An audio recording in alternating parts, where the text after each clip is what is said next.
चोट तो हिंदू की आस्था पर भी होती है। हमने तो कभी दंगे नहीं किए, हमने तो कभी पत्थर नहीं फेंके। 1 दर्जन बड़े पेट वाले गणपति देना क्या? और 250 रुपए वाले कृष्णा देना और 8 बॉडी बिल्डर हनुमान दे और क्या बात कर रहा है? ये 5 शेरा वाली देना। अगर लोग इसी पर मुत्तफिक है तो सुने। 9 साल की उम्र की आयशा से निकाह 53 साल की उम्र में इसलिए किया जाता है।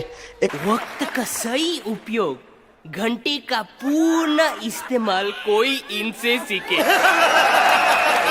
भूल जाएंगे तो एक छोटी उम्र की बीवी तेरे निकाह में देंगे, उसका जहन फ्रेश होगा, वो सहीन और फतीन होगी, उसको तेरे निकाह में रखेंगे, क्योंकि बचपन में जहन जो है बहुत फ्रेश होता है, दिमाग ताजा होता है। तो जिसको सब भूल जाएंगे उसको उम्मुल मोमिनीन आयशा सिद्दीका बयान करेगी। इसीलिए कहा जाता है कि तकरीबन 1/4 दीन जो है अगर उम्मत तक किसी ने पहुंचाया है तो वो तन्हा सैयदा आयशा सिद्दीका ने पहुंचाया। वाह क्या सीन है।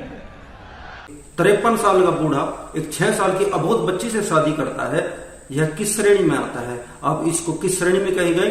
दुनिया का कौन सा कानून एक 53 साल के बूढ़े इंसान को एक 6 साल की किशोर बच्ची से, अबोध बच्ची से शादी करने की इजाजत देता है? सड़कों से लेकर नाटक मंचों तक, नाटक मंचों से लेकर फिल्मों तक हमारे देवी देवताओं का अपमान होता रहता है। क्या हमने कभी कोई दंगा किया?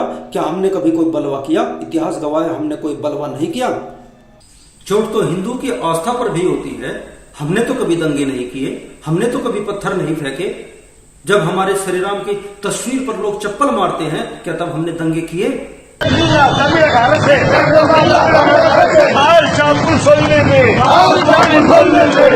लोग हमारे हनुमान के मुंह पर थूकते हैं, उनकी तस्वीर पर थूकते हैं, क्या हमने दंगे किए?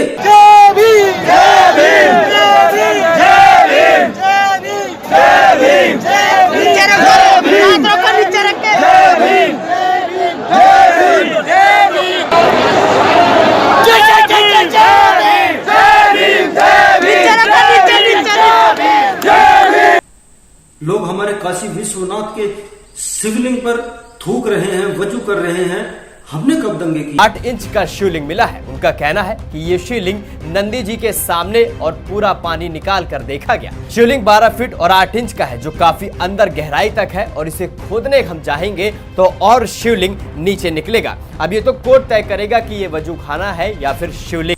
हमारे देवी देवताओं का अपमान होने के बाद भी हम कानून का सम्मान करते हैं। इसे हमारी कमजोरी कहें, इसे हमारी कायरता कहें, या कानून का सम्मान करना कहें। एक बात तो सच है कि घर की सुरक्षा केवल घर का मालिक करता है, किराएदार कभी घर की सुरक्षा कर ही नहीं सकता।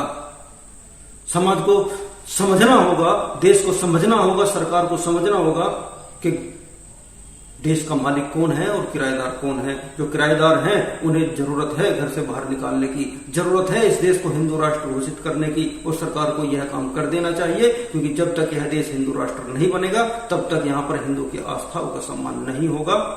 ऐसे ही अपमान होता रहेगा, लोग देश को ऐसे ही जलाते रहेंगे, लोग देश पर ऐसे ही पत्थर फेंकते रहेंगे।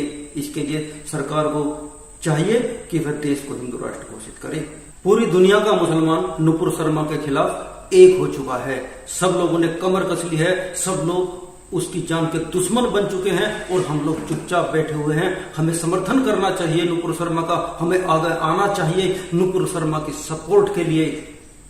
और ये कोई महज इत्तेफाक नहीं है, ये महज संयोग नहीं है, ये प्रयोग है।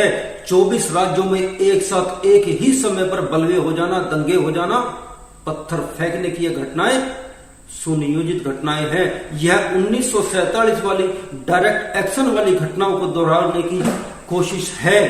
यह चेतावनी है हिंदुओं के लिए कि 1947 वाली डायरेक्ट एक्शन की घटना फिर से दोहराई जाने वाली है। इसके लिए सावधान हो जाना चाहिए। इसके लिए हमें तैयार रहना चाहिए, कानूनी तौर पे भी और व्यक्तिगत तौर पर भी, क्योंकि यह घटना देश में जो 1947 में दोहराई गई थी, वही घटना आज भी दोहराने की कोशिश की जा रही है, और ये उसकी तैयारी है। इसके लिए हमें अपने परिवार को, अपने परिजनों को, अपने साथियों को, अपने दोस्त, अपने रिश्तेदारों को, सबको तैयार कर लेना चाहिए, क्योंकि आने वाला समय बहुत भयंकर होने वाला है।